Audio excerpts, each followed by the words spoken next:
Meanwhile, two mayors from Lanao del Sur voluntarily surrendered to PNP Chief Dela Rosa at Camp Crame after receiving word that they are in President Duterte's list of politicians involved in illegal drugs. Both promised to help authorities in the anti-illegal drugs campaign. Lala Babilonia with more details. Suspected drug personalities voluntarily surrendered themselves today to the Philippine National Police or PNP. First two to be presented by PNP Chief Dela Rosa were local officials of Lanao del Sur. They were incumbent Mayor Mamaulan Abinal Mulok of the municipality of Maging and former Mayor Muhammad Ali Abu Abinal of Marantao, whose wife is the current mayor of the said municipality. Ito kayo sila mga initial voluntary surrenderers ito. We expect more to come. Kung magbagong buhay, kung talagang gusto nang magbagong buhay yung ibang mga suspected politicians na involved sa drugs. The two were found out to be downlines of alias Marimar, a notorious drug personality of Cagayan de Oro. Moreover, they are willing to undergo a drug test despite the presence of their counsels.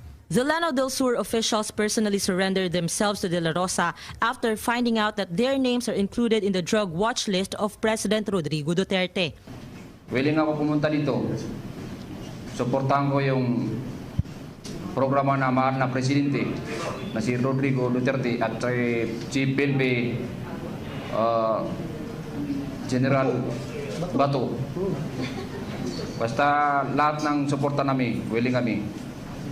Inaamin namin noong 2000, 2001, 2002 na nakasama kami sa droga. Thank you. Pumunta ako dito dahil willing na ako sumuporta sa programa ng pinakamamahal natin Pangulo si Rodrigo Duterte at saka si General Bato. Sa lahat ng abot makakaya ko, itutulong ko sa pagsuko ng droga. Another local official who voluntarily surrendered was Ampatuan Mayor Rasul Sangki, who refused to face the media.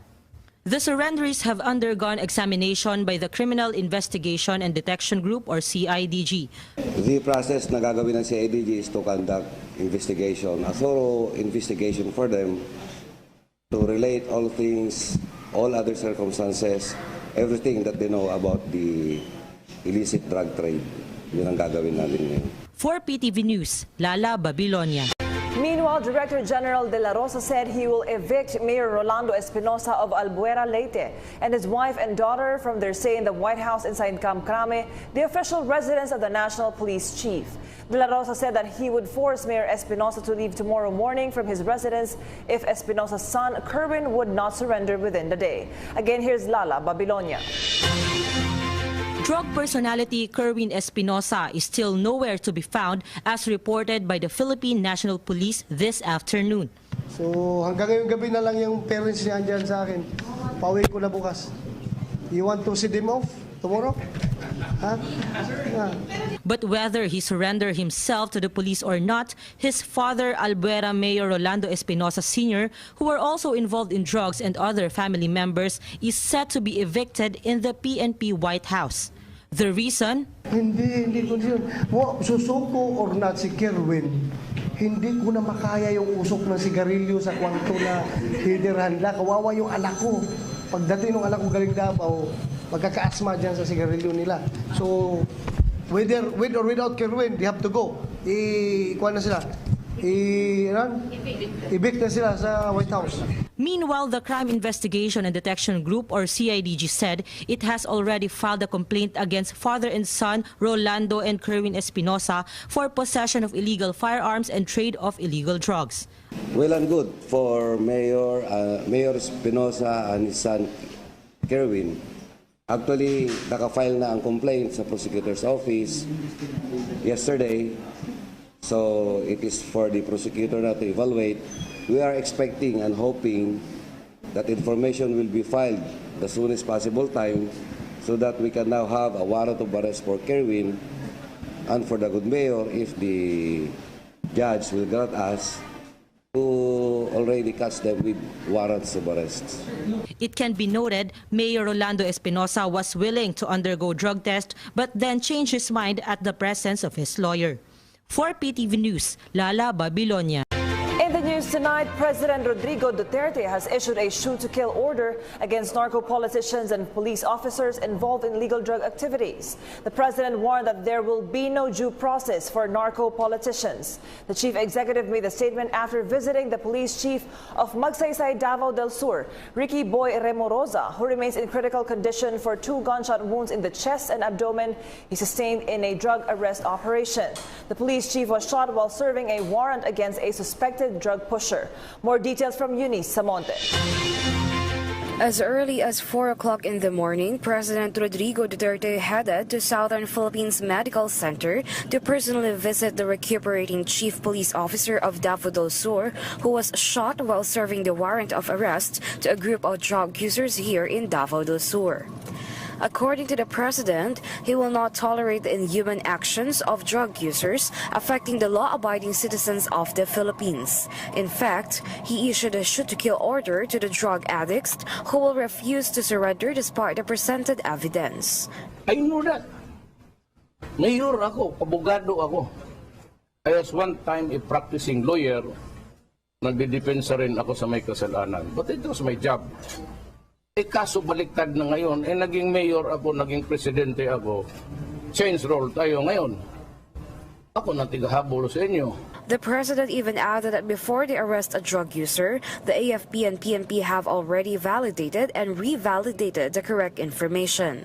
President Duterte also has a statement for the people criticizing his bloody ways of eradicating crime and corruption. Wala akong illusions na tanggalin ako dahil patayan.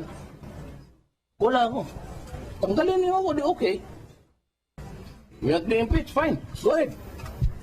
Oh, solve the problem. Sige kayo ang mag-solve. He even stressed out that he has zero tolerance to the local government officials using the funds of the public in their drug addiction and illegal activities. He also has a suggestion for the drug users and pushers who are not yet surrendering peacefully to the government. Huwag ninyo akong lukuhin. Talagang maubos kayo. Umalis kayo dyan. O tumalon na lang kayo dyan sa pasib. Kasi itatapon ko talaga kayo dyan. Hindi pareho rin. Magtanong ka o itapon kita. Mamili ka. For PTV News, Eunice Samonte, Davao.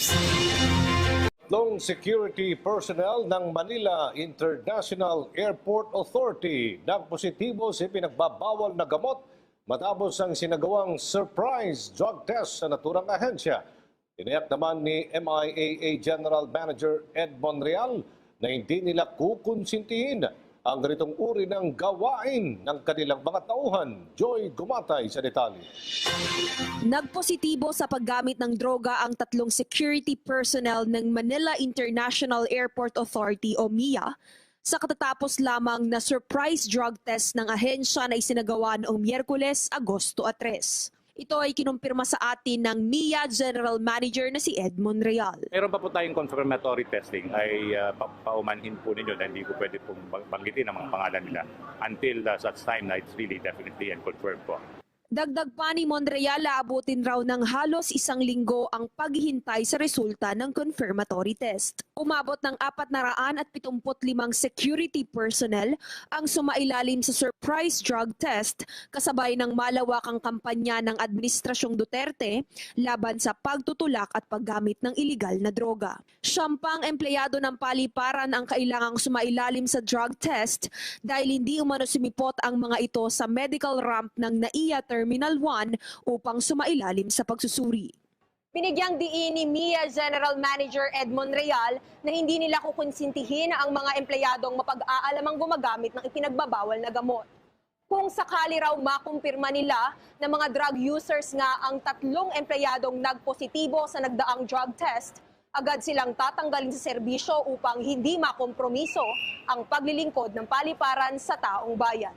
Para sa PTV News, Joy Gumatay. Po si Aljo Bendijo, subscribe na sa PTV YouTube channel.